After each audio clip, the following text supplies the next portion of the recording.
Bonjour et bienvenue sur Axine Delinoucha, j'espère que vous allez bien les amis. Je partage avec vous aujourd'hui une idée d'un dîner de soir, une soupe hivernale d'endives accompagnée de cocottes dans sa coque de pain de mie, découvrant l'assortiment que je vous propose aujourd'hui. Nous allons commencer par préparer la soupe veloutée aux endives. Alors je vais couper les endives en petits morceaux. Alors vous pouvez éventuellement racler l'intérieur pour enlever la partie qui est responsable de l'amertume si vous n'aimez pas ça. Moi, ça me gêne pas personnellement, j'aime bien le côté largement amer des endives. Alors j'ai pris deux variétés d'endives, rouges et blanches, et je vais venir les couper en petits morceaux. Après, dans une marmite à fond épais, je vais mettre un peu de beurre et je vais rajouter par-dessus de l'huile d'olive. Et je vais venir colorer de l'oignon ou de l'échalote hachée par-dessus. Je vais mettre à colorer des petits morceaux d'ail également. Comme je vais tout mouliner par la suite, du coup, j'ai pas râpé l'ail. Et on va laisser le tout colorer à feu moyen jusqu'à ce que l'oignon soit translucide. Pour donner de l'onctuosité à cette soupe, je vais rajouter de la pomme de terre coupée en petits morceaux également. Choisissez de la pomme de terre spéciale purée, spéciale potage. Elle se marie très très bien avec les potages et les soupes. Elle est plus farineuse et donne de l'onctuosité, contrairement à la pomme de terre spéciale friteuse. Après la coloration de l'échalote, pendant 3 minutes, je vais rajouter par-dessus les endives coupées en petits morceaux. Je les ai lavées avant. Je vais les couper. On va laisser colorer pendant 3-4 minutes à feu moyen. Et on va rajouter par-dessus la pomme de terre coupée en petits morceaux également.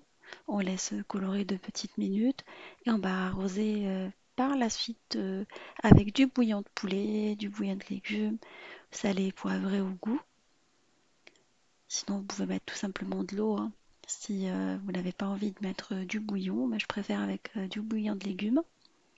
C'est encore meilleur. Fait maison de préférence.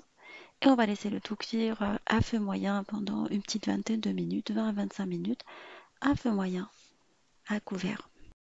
Et là, on va préparer l'accompagnement. Je vais venir étaler des tranches de pain de mie au rouleau à pâtisserie. Soit vous beurrez un côté et les disposez dans les moules à muffins, soit vous beurrez vos moules à muffins, n'oubliez pas de le faire.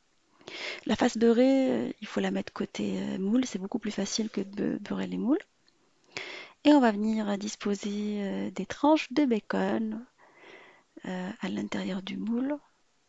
Mais juste avant, on va mettre de la crème fraîche, tout petit peu de crème fraîche, l'équivalent d'une cuillère à soupe. Voilà, répartir.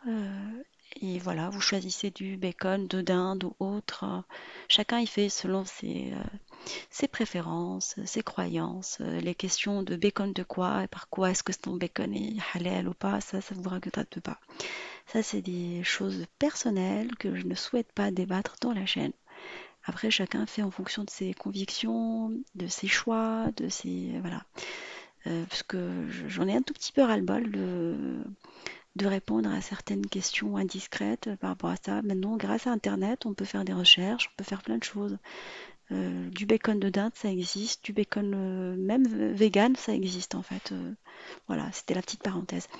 J'ai mis des œufs par-dessus, mais de préférence, choisissez des petits œufs. Parce que j'ai trouvé que les gros œufs, ils étaient galères à mettre. J'ai dû enfoncer avec la cuillère le blanc d'œuf. Et je vais mettre quelques tranches de bacon à griller à côté pour la soupe. Ma soupe est maintenant prête. Je vais venir la mixer, de préférence à l'aide du mixeur plongeur. Je n'ai pas le cooker de soupe. Il y en a qui le font avec le cooker, mais moi j'aime pas avoir trop d'ustensiles dans la cuisine. Je suis en minimaliste. Je vais rajouter de la crème fraîche dans ma soupe également, l'équivalent de 2 grandes cuillères.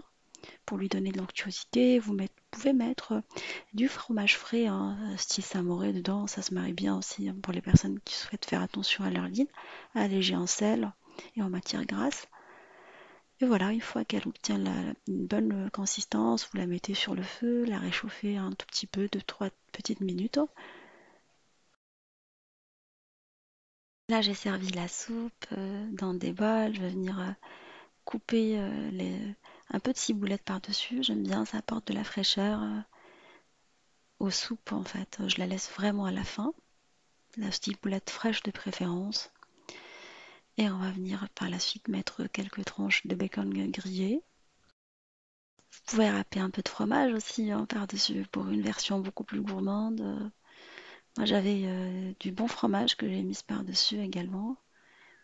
Ouais, c'était un repas assez calorique, mais bon, j'aime bien. Je vais rajouter un peu de crème par-dessus, crème liquide pour avoir un tout petit peu de décoration par-dessus.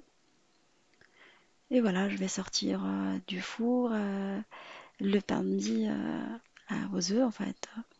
Super bon. Je vais le décorer avec de la ciboulette pour la fraîcheur et on va passer à table. J'espère que cette recette vous fera plaisir et fera plaisir à vos familles. Je vous fais des gros bisous d'amour. Merci pour vos messages. Et on se retrouve comme d'habitude sur la cuisine Big Moucha avec des nouvelles recettes, un nouveau voyage culinaire et à bientôt.